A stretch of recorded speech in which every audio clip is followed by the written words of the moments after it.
Hey everybody, how's it going? Superfiend here, and welcome back to another episode of Planet Coaster of Whacky World. Last episode, we worked on this bridge going across the walkway here, which creates a little bit of space so that we get the idea that these boats and things were able to travel underneath here with their cargo. And I was just thinking the other day, we have a new DLC coming out, the Adventure Pack DLC. There's a lot of rides in this area of Whacky World. There's like 8 rides. But there is a boat track DLC, and this would kind of be an ideal pathway for that boat track to like kind of come through here, and all the guests on it, all the passengers in the boat would be able to see all this cool scenery, and then it would like cruise out this way and continue around this lagoon. So I don't know, maybe if I buy that DLC, if I think it's worth it, maybe we'll end up with that boat ride over in here. Anyways, aside from that, this episode we're going to continue working on this this overpass. We're going to build up this side of it. I'm going to see if I can kind of clean up these little gaps that are in here. I think I can. I think I'll be able to. I do have plans at some point to kind of build up and replace the path railing with a different railing. We'll just see what happens with that. And I'm going to do the same format as I have on the last couple of videos, because I'm still a little bit under the weather, so my voice is still a little scratchy and I kind of cough and clear my throat a lot. So without saying anything else, we're going to jump into the sped up footage, the time lapse, and we're going to start working on this side here and kind of just getting this thing done. Okay, so we'll see you in a little bit.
All right, so you can see here now we have a ceiling that goes along the top to cover up what was the bottom of the pathway that hangs through, and I think that looks a little bit better.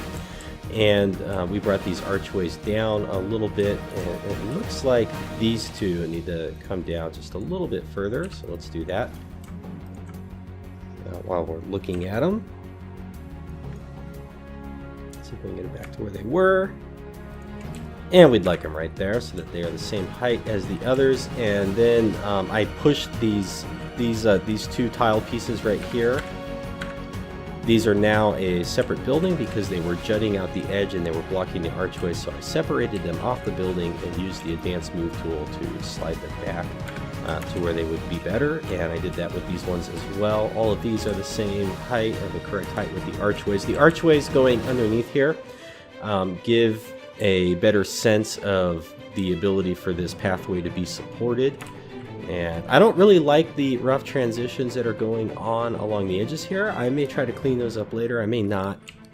We could always put some, like, a little bit of growth and stuff in here to kind of cover them up just a little bit. I don't know if that's going to be necessary.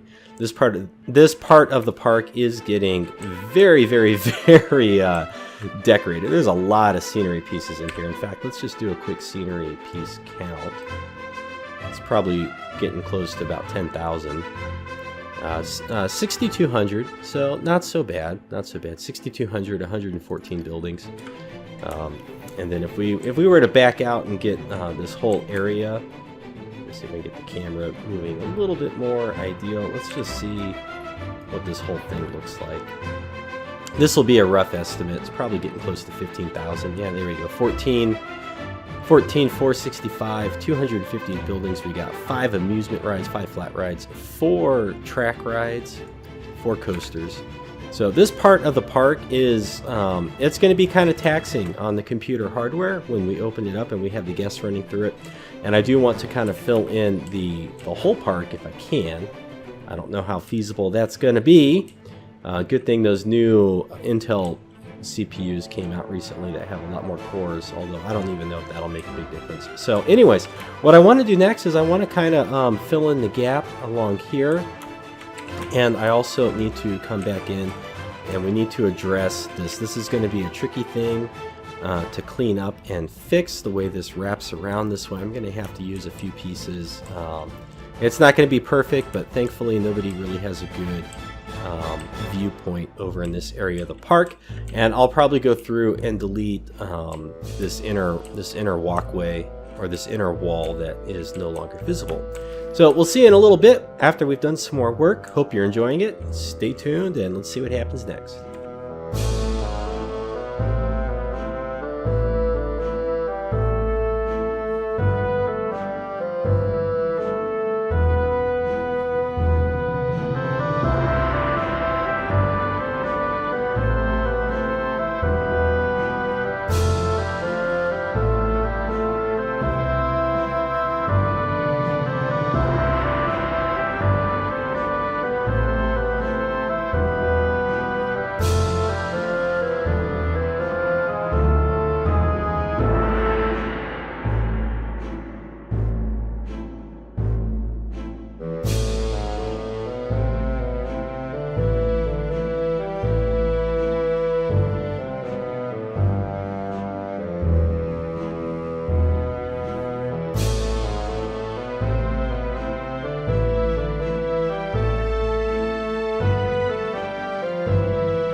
Okay, so we can see what it looks like now.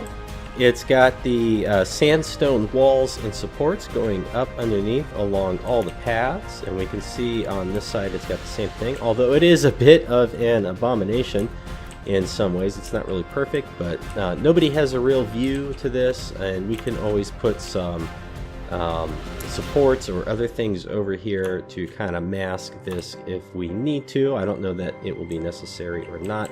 We get lots of support ways in here. We really can't see the pathways at all or any of the path supports, which are turned off. Everything over here looks pretty good with the way that this is all lined up. This side was a little bit easier because it's not a curved path like it is over there, and this side was not very difficult either. Now over here, a little trick I did with these ones over here, when I put these little sandstone supports, when I put them in, I kind of did them one at a time using the advanced move and curved it up, and that was a little bit difficult. This side was a little bit easier. One of the things I did that made it a little bit more simple, I think, was to use the natural slope of the path. And what I mean is I just kind of set them like this, and so this way they're already slanted. They've already got the correct angle of ascent or descent as the pathway, instead of trying to like advance move one in here and get it positioned exactly the way I had hoped. So it was easier to line them up like this and then select them and just kind of like move them over and then drop them down until they disappeared. So that was a little bit easier on this side. I wish I thought about that on the other side. Now, as far as what's going to happen next in here, let's go ahead and close all this stuff. Let's see. Okay, good.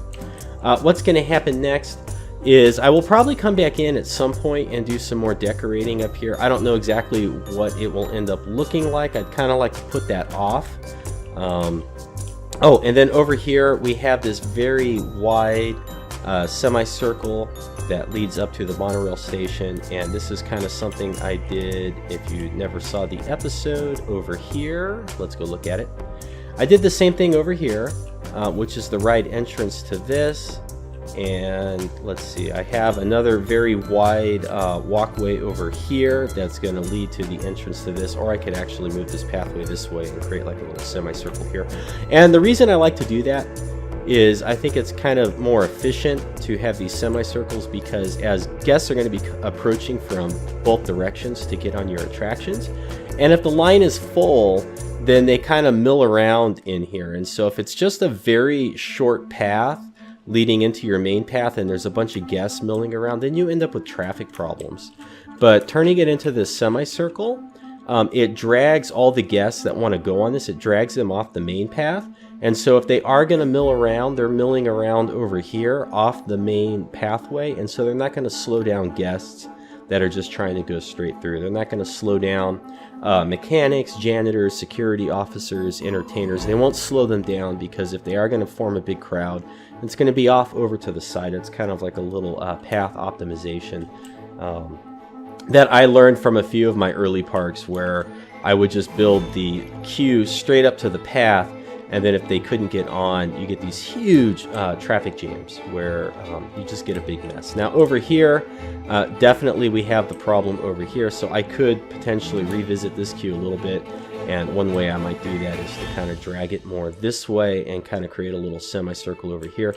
Of course, we have a lot of pathways coming in and out here, and once we join up these parallel sections, there'll be more room for people to walk. So I don't know that this one needs to be modified. There's a lot of walking space around here, although if there is a lot of traffic coming this way along this path and they are forming a big crowd here, then we may go and look at doing that. And another thing we could do too is this queue could be wound around in here a little bit more, and we could just kind of make the semicircle right here. So that's not really set in stone with that one.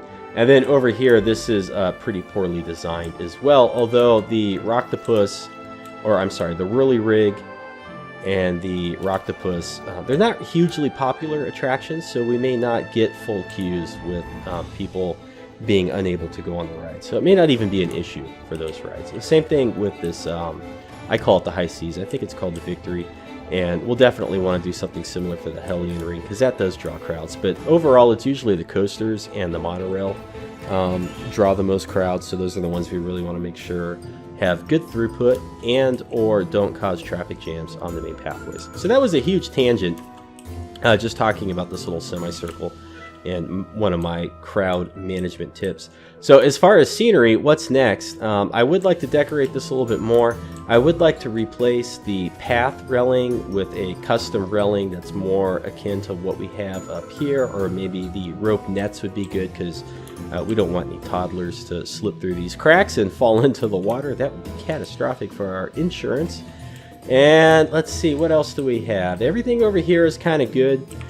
We got real bare bones in here. I'll come in and dress this area. Now this is a bad example. This is not particularly well done. However, this is not a main throughway. The only people that are going to be coming in here are the ones that want to go on this ride. So I don't know that this one will be problematic. I know that this, and then plus this is a really long queue. It weaves down in here and it goes up and it goes around. So that may not even ever get full. So anyways. As far as decorating, what do we have to do next?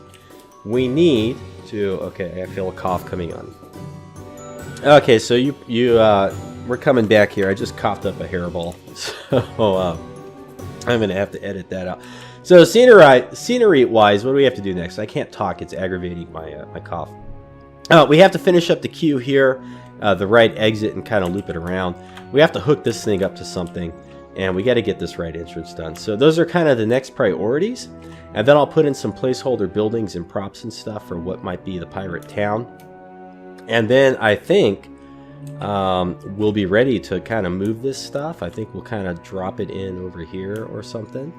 And then we'll delete that park entrance and we'll open up our main entrance. And people will come flooding in and heading down this pathway into our beloved pirate town. And as they come in here and start to go on the rides and attractions and complain and moan about how much it sucks, we'll work on more decorating and park management. We'll be doing that simultaneously. So that's coming up probably in the next few episodes. I know I've said that a few times, but this time we're really close, because all we got to do is get this right exit, get the queue. We hook this thing up and get some decorating. And I could even open the park without this thing even operating. So, and then we'll just kind of get this stuff going. So we'll see you in the next episode. I hope you're enjoying the series. Let me know what you think of the park. If you have any ideas or any name suggestions for anything, or you know, any thematic ideas for any stuff over here. I'm thinking just like a little pirate village. We'll probably use some of my blueprints and kind of build like a mayor's mansion, a pirate mansion over here. And I think it'll look pretty cool, and it'll be nice to have some guests running around in here. And then we gotta kind of dress up the shores and some other stuff. So anyways, stick around. We'll see you next time, and you have yourself a great afternoon. Thanks for watching.